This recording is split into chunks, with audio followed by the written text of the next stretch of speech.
deuxième partie sur ce projet qui cause tant de remous dans le monde du droit, la loi sûre. Je me fous complètement de leurs critiques. Dans une précédente vidéo, on a balayé les quelques mesures qui sont éclipsées par celles que l'on va aborder aujourd'hui. Le plaider coupable en matière criminelle. Qu'est-ce qui vous choque, précisément? L'idée, ça serait d'aboutir à un accord qui serait négocié d'une part entre l'accusé, le mis en cause, et son avocat, et d'autre part le ministère public, le procureur, garant des intérêts de la société, tant sur la reconnaissance de la commission des faits que sur la fixation d'une peine. Le tout devant être homologué par une juridiction et sans opposition de la partie civile, de la victime. Et au point où on en est, et connaissant comme toi notre ministre, à ta place, je ne m'embêterai pas trop avec les aspects techniques. Pas d'audience, pas de procès, pas de jury, pas d'expert, pas de témoin. Je crèverai avant d'avoir compris à quoi ça sert.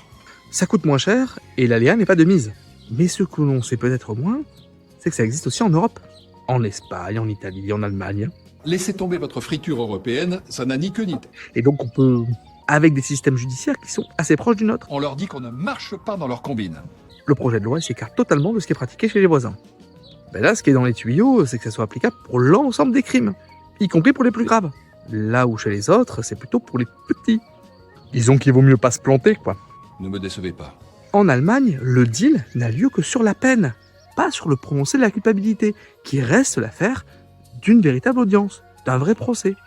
Ce qui fait que certains redoutent à juste titre qu'on renforce un déséquilibre déjà bien présent dans le monde judiciaire.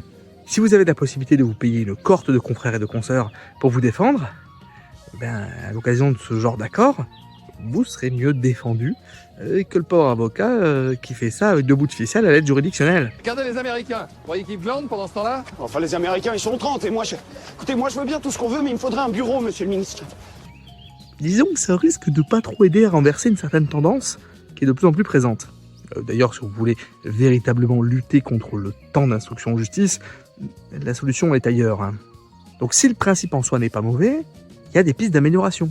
Rajoutez tout ce que vous voudrez, ça ne fera qu'aggraver le problème. On le limite aux crimes les moins graves. Ensuite, on s'assure que la proposition qui serait faite par le ministère public soit strictement confidentielle, avec un véritable délai de réflexion en aval, pour terminer par une audience d'homologation à 3 juges. Accord qui resterait parfaitement autonome des considérations de la victime. Ça reste un sacré bouleversement dans le droit pénal. Et c'est pour ça que la mobilisation des barreaux de France, elle a son importance. Parce que c'est par celle-ci qu'on peut essayer d'obtenir des améliorations. Vous êtes jeune, mais vous savez analyser. Beaucoup de gens m'ont dit du bien de vous. Et bim, du droit.